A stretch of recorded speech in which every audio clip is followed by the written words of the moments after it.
Hi, welcome to Comptroller's Corner. I'm your host, Pat Curry, joined as always by Buffalo Comptroller Mark Schroeder.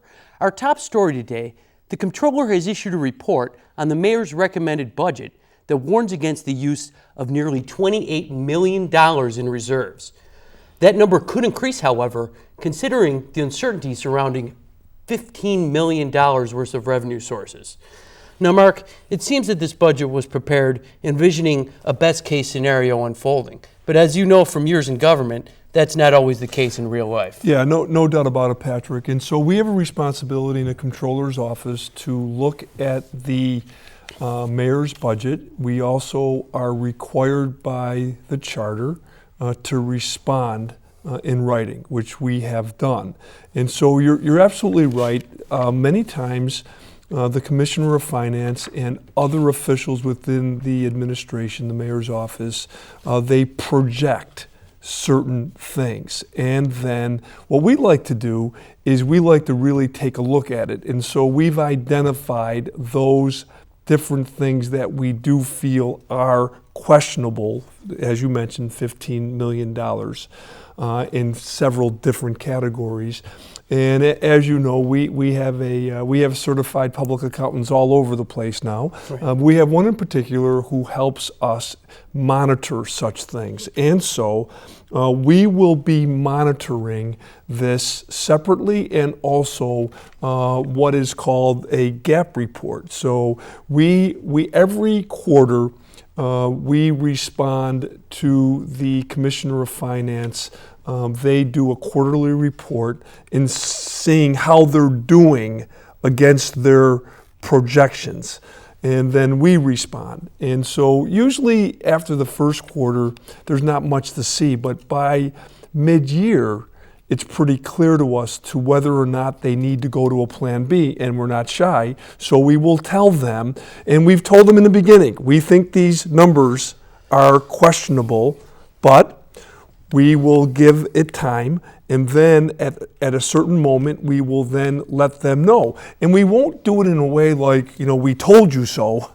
We'll do it in a way, we understand projections, we'll do it in such a way that, okay, here's what you said, here's what's really coming in, here's what the year-end projection is, and you have to go to plan B. And so that is the reason why the checks and balances, in my view, really works when you have the administration led by the mayor, and then you have audit and control led by a separately elected comptroller. Now, your report mentions that, all the things that make up the $15 million are possible. The idea of them all happening at once is highly unlikely. And I would like to just delve into the details on this and just go one by one about how you got to this $15 million figure. Yep. Let's start with the biggest one, sale of assets. There's $5 million budgeted for the sale of assets, even though in previous years, the most the city has ever recouped from the sale of assets is $2 million. Right. And in fact, this year, the current fiscal year, the city budgeted for $2.8 million in revenue from the sale of assets, and to date has only received about $500,000. So there's a big question mark next to this $5 million in sale of assets. Yeah, no question, Patrick. And I've been through this before. As you know, we've talked about it briefly. That I was in the private sector for 25 years. And I ran sales departments, and so I was responsible for the sales budget. And so I know what's real, and I know what you're got your fingers crossed and you're praying that everything happens, but it doesn't really work that way. And so the only thing we really can do is do what you've said. We look at the real numbers that have come in. Mm-hmm. On the assets, city assets that were, being sold, and what are the real numbers, and so that would lead us to say that's a questionable number, that $5 million, and it's probably going to come in lower, and so we're looking at that closely. I hope we're wrong. I hope the city is absolutely right on this, but we don't know because we haven't got any detail from them in terms of what is that asset or assets that are going to be sold for that amount of money.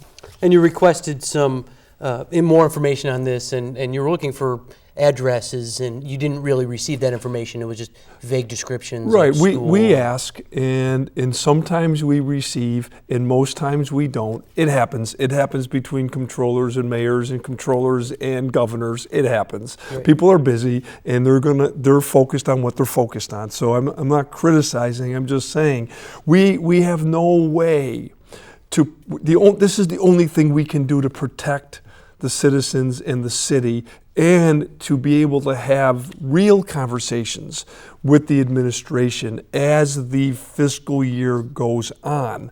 And we will be looking at this, monitoring these numbers, and each one that you're going to go through. And then after about a half year, we'll see whether or not they're on goal or not. Now, the budget also includes a 4-year financial plan, and the sale of assets is included in each year of the 4-year financial plan. It actually increases. As we mentioned, next year will be $5 million, another $5 million the year after that. The year after that, they expect $9 million in sales from city property, and then the year after that, $8 million. Maybe they're going to sell City Hall. Let's hope not. All told, that would be roughly $27 million in city assets that they plan on selling over a 4-year span. And your report just kind of questions the realistic, the idea of that actually coming to pass. Sure, but in all due respect, though, to the administration, there are some very, very smart people within City Hall who've been given tasks by the mayor to do certain things, to come up with a comprehensive report, a white paper on all assets, including, some of the properties of the Buffalo Public Schools, which when it's not functioning as a school, the building then reverts back to the city of Buffalo. So there could be a comprehensive plan. I know it's in the works. I really haven't seen the final draft, or to whether or not the administration has accepted that draft and are going to adopt it. That's very meaningful. And so if that is about to happen, then some of these things we're talking about could work. If it doesn't happen, then we're at the right place right now in saying it's questionable. Right, and right now you don't have the information to be confident that it will happen. Yeah. And that's the theme with some of these other sources of revenue. Yeah. The next one I want to discuss is traffic tickets. The city in this budget is expecting $3.2 million in revenue from traffic tickets, and that's up $2.7 million from previous historical years. And the reason that is so high is in anticipation of Buffalo being able to adjudicate its own traffic tickets, much like suburban towns around Buffalo do. Right. But that is far from a sure thing, because New York State has not yet given Buffalo the authority to You need do legislation and passage right. to have that happen, right? And currently, there's 2 bills, one in the Assembly and one in the Senate. Now, these have been introduced every year since 2007. They've never passed both houses at the same time. And they would have to pass both houses at the same time and be signed by the governor in order to take effect. And even then, they wouldn't take effect until January 1st, 2015. Right. So, and looking at the progress of the bills, there hasn't really been much progress. In the Senate, it moved from one committee to another committee in April, and in the Assembly, that hasn't moved at all since it was reintroduced in 2014 in January. So you're not seeing the progress there legislatively in Albany that you would need to see in order to be confident about this $2.7 million increase in Right, traffic and revenue. that's exactly why we've said what we've said. And quite frankly, and the viewers know, I served 7 years in the New York State Assembly. And so therefore, the only thing that has really changed since I left 3 years ago is that there are now 4 men in the room. Mm-hmm. And so unless the mayor has an assurance from the 4 men in the room, mm-hmm. this is not going to happen. And so I hope he does have it. I'm unaware of it. If he has the assurance, then the mayor, the administration, the commissioner of finance, they did the right thing by counting this. If they don't have the assurance from the 4 men in the room, this is a disservice because of what you cited. That bill has been around for 5 years, longer, right? 7 years. And so I'm hopeful that the leadership here in Buffalo has assurances from the leadership in the Capitol that this will be a reality. But if it isn't, we're watching. Right. And they have to find another way to account for that 2.7 million. Now, another topic actually has to do with your office, and I'll give the viewers a little background in this. Last year, the Common Council requested that you conduct an audit similar to what was done in the 90s of the street light and the electricity bills that the city was getting from National Grid, its power company. Yep. Now, looking into it, you found that audit was done in the 90s by a company called Troy and Banks. Right. You went through an RFP process. There's other companies like Troy and Banks out there in the country, and you did an open competitive bidding process, and you had several companies across the nation submit proposals to you. And actually, Troy and Banks was the best proposal, and they're right here based in Buffalo in our backyard. And by going through the RFP process, you got them to reduce their rates. They usually take 50% of refunds, and you got them to reduce their rates where they only take 33% of the first 100,000 and 25% of the remaining refund if it's recouped, and the city doesn't pay a dime unless it gets a refund. That's the point. That is the key point that you've mentioned before, but I think the viewers need to know that we negotiated that. And through the RFP process, that was the reason why we picked Troy and Banks, not only because they have the experience and skill, but we're not going to be paying a company to be looking through the bills and looking at streetlights. We are only going to pay a fair share if there is a refund to the citizens of Buffalo, period, the end. And so, again, I think this is misguided by the administration. The administration included $2 million in revenue from the results of this street light and electricity audit. Now, it should be noted that we do have to give Troy and Banks a cut of any refund, and in order to get $2 million in revenue from the city, they would need a refund of $2.7 million from National Grid. Now, you looked at the settlement in the 1990s, and it looked like the settlement then was for only $1.5 million, and that actually only $933,000 of that was a cash refund. Right. The other $600,000 was a rebate spread over the next 4 future years. Yeah. So you think at this point a $2.7 million refund coming in before the end of this fiscal year doesn't seem quite realistic and is not quite on pace, or at least not in the conservative budget practices that you would like to see. It's a misguided assumption, and they're doing it arbitrarily. They did this on their own. To my knowledge, they've had really no in-depth conversations to kind of really find out how this is going, when will this actually be completed, and is there an indication that there is going to be a refund. Everybody's assuming that this is going to be a happy ending that took place in the 1990s.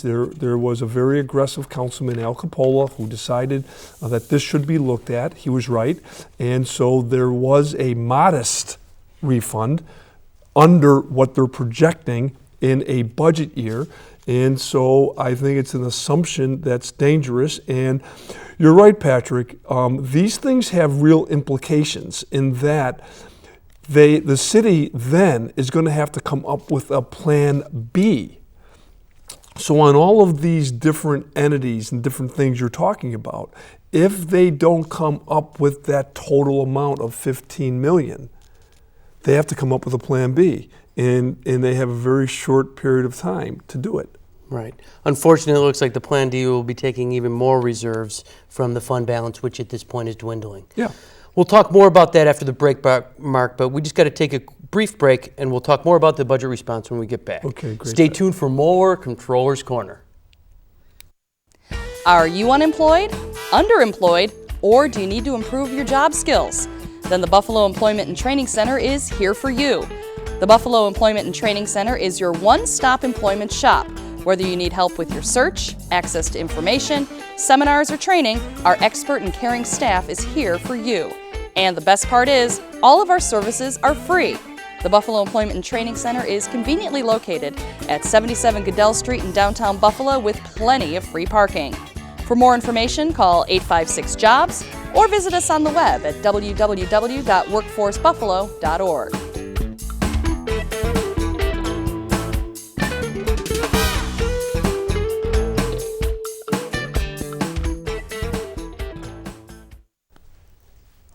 Hi, welcome back to Comptroller's Corner.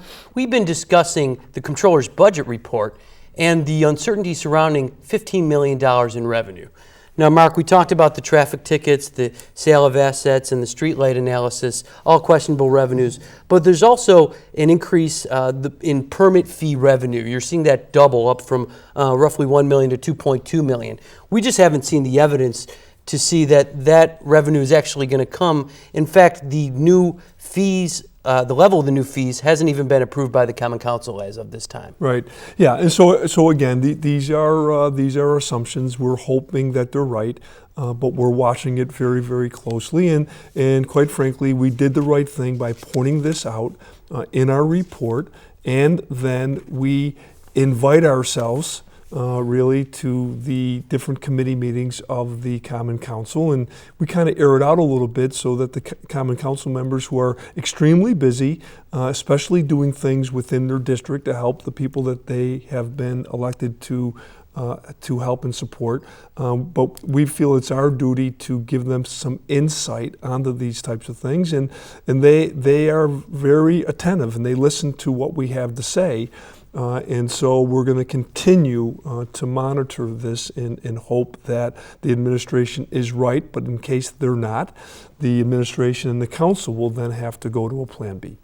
Now, it also includes $3 million for grants. You haven't seen the proper evidence that that's actually going to come to fruition. Also, it includes a $1.3 million capital projects fund transfer. Now, that's been budgeted for in previous years and has never come to fruition. So you're skeptical of that as well. Yeah, and there are certain grants and certain things that we're pretty aware of that will take place.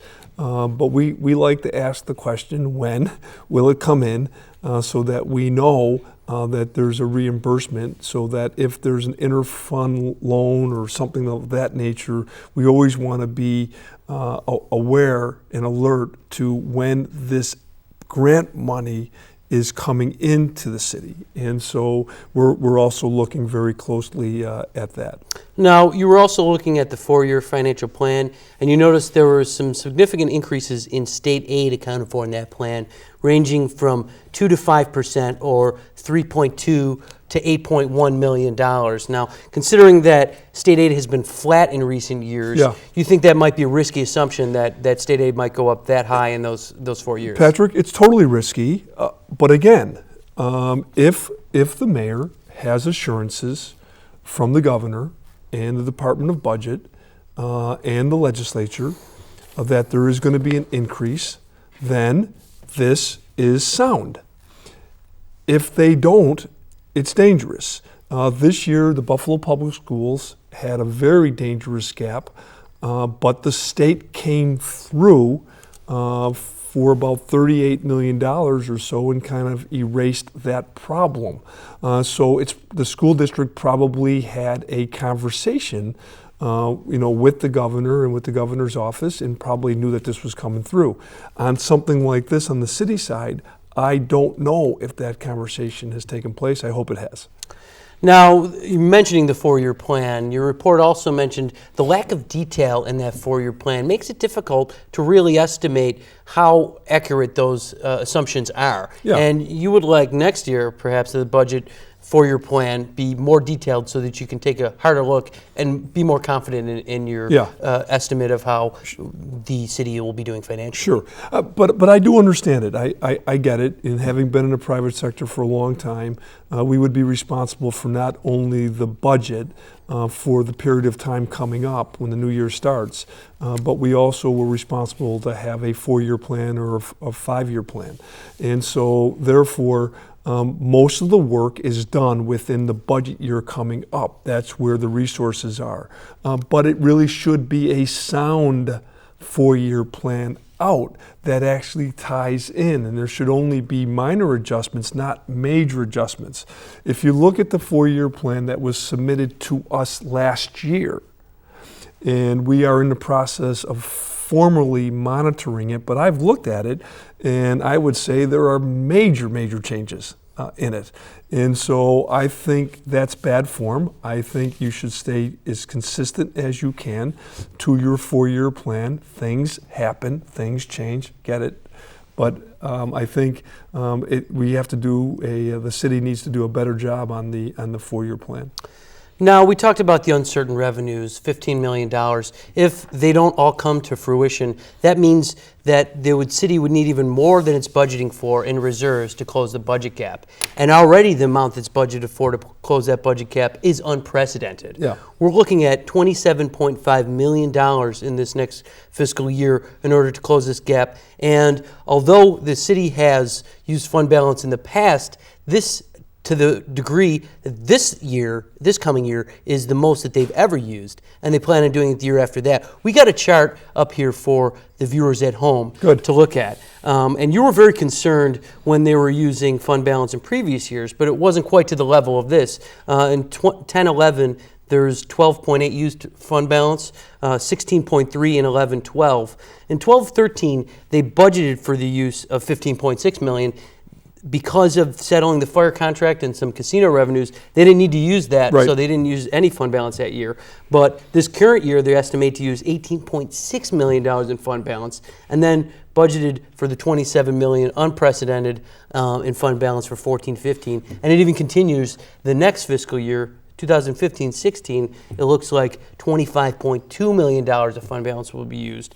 And that's an average of $16.7 million over 6 years. And that's pretty frightening as far as our fund balance is concerned and our rating with the rating agencies, which they've cited that as one of the major reasons why our rating has increased in recent years. Right, of course. And so this is something that's very, very concerning. And when I had an opportunity to present the Buffalo story in New York City last month to potential investors, I made it very clear that 10 years ago we hardly had a fund balance at all. Right. And now, we have less fund balance than they were actually using to fill the budget gap in total. So. And so now the fund balance is unprecedented.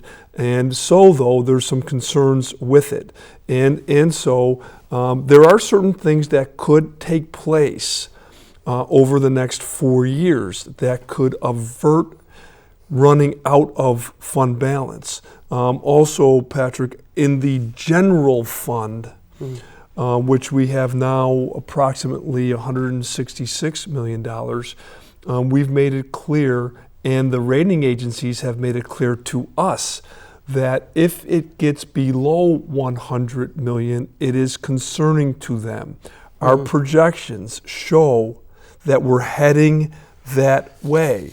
Our projections show that soon we will be depleting the unassigned amount of money. That is concerning to me and to my management team. Now, the folks at home could actually see that on their screens right now. Thank you. That actually the 100 million benchmark that you told the rating agencies the city's goal was to maintain would actually dip below 100 million in 2015-16. And unassigned fund balance, which is the lower line on the chart, that is the only amount of fund balance that can be used to balance the budget. That is completely diminished and eliminated by 2016-17, according to these current estimates. And now what you've said is, the city currently has the highest fund balance it's ever has. And it's not a coincidence that we've also had the highest credit ratings we've ever had. Right. So in order to maintain our high credit ratings, because they're so hard to get upgrades, you want to have us have a healthy fund balance. Sure. And you don't want to do anything that could actually cause a potential downgrade by Fitch, Moody's, or Standard & Poor's in the future, and could actually make it more expensive for the city to do capital borrowing. Exactly. And so therefore, the real situation here is that the rating agencies have used this terminology with us, that in using fund balance, if it becomes a trend, meaning a negative trend, that could be a problem, and it could affect our rating, and so that we could be downgraded. So that's code for me to know that if we actually deplete the unassigned amount of money, that is trouble for us. Trouble. We will get downrated, and so that's a problem. And so we have to continue to work with the administration and to convince them that we just have to be we have to be careful, and that we have to plan better, and that you really have to have a balance between your expenditures and your revenues. Right, and if the unassigned fund balance is depleted, which our estimates show, then they will have no source of money to balance the budget in order to close these budget gaps. Right. Another thing I want to talk about in your budget report is there's 2 enterprise funds in the city, one for the solid waste and one for parking. Now, Right. the parking often does better where its revenues exceed its expenditures. Right. And the opposite is true with the solid waste fund, where it constantly runs a roughly $3 million deficit every year. Right. So at this point, the city sweeps in this next fiscal year, it's budgeted to sweep $7.5 million from the parking fund into the general fund, and then another $3 million from the general fund into the solid waste fund to cover that deficit. Yeah. So it's a classic example of the old adage, robbing Peter to pay Paul. Right. Yeah. It's bad form. It's something that has to be fixed. It can be fixed. I'm encouraging the administration to fix it. We have lent help to them over the last 28 months. We have a CPA who has been working with the commissioner in a very civil way, in a way that is trying to give them information. They have the contract ends in 2015 on the solid waste portion of the contract, and so therefore I think we need to negotiate a better contract, and it needs to be negotiated in public. And so I would encourage the city of Buffalo to put this on CityStat so that the citizens of Buffalo understand the complications of this and that it's an enormous cost to the citizens of Buffalo, and they need to be aware that there is a $25 million deficit accumulated over the last 5 or 6 years on this. It needs to be fixed. The people understand, and that it ought to be done in public. And so I'm encouraging the mayor to do that, and I hope that a suitable contract is negotiated in 2015 so that we don't have to have these deficits that are anywhere from $2.5 to $3 million per year. It's problematic. Fix the problem. Now, you also mentioned in previous budget reports that part of that deficit is due to this budget or fuel surcharge that the city's charging, and has increased over $1 million over the life of this contract. And when they do a new contract, you want to get rid of that fuel surcharge. But Mark, we only have a minute left, and before we go, you went to the premiere of a WNED special, If Our Water Could Talk. Now, you were instrumental in securing funding for what's called as Peg's Park, or the Buffalo Riverfest Park. Peg Overdorf created this great park on the corner of Michigan and Ohio Street. Right. Now, you watched this documentary, and it's great testament to how far Buffalo has come into embracing its waterfront and cleaning it up and making it a new destination for its citizens and driving economic impact. Yeah, no question. WNED is actually doing specials each and every day, so I would encourage the citizens of Buffalo to listen. Also, as you said, Patrick, the documentary is on.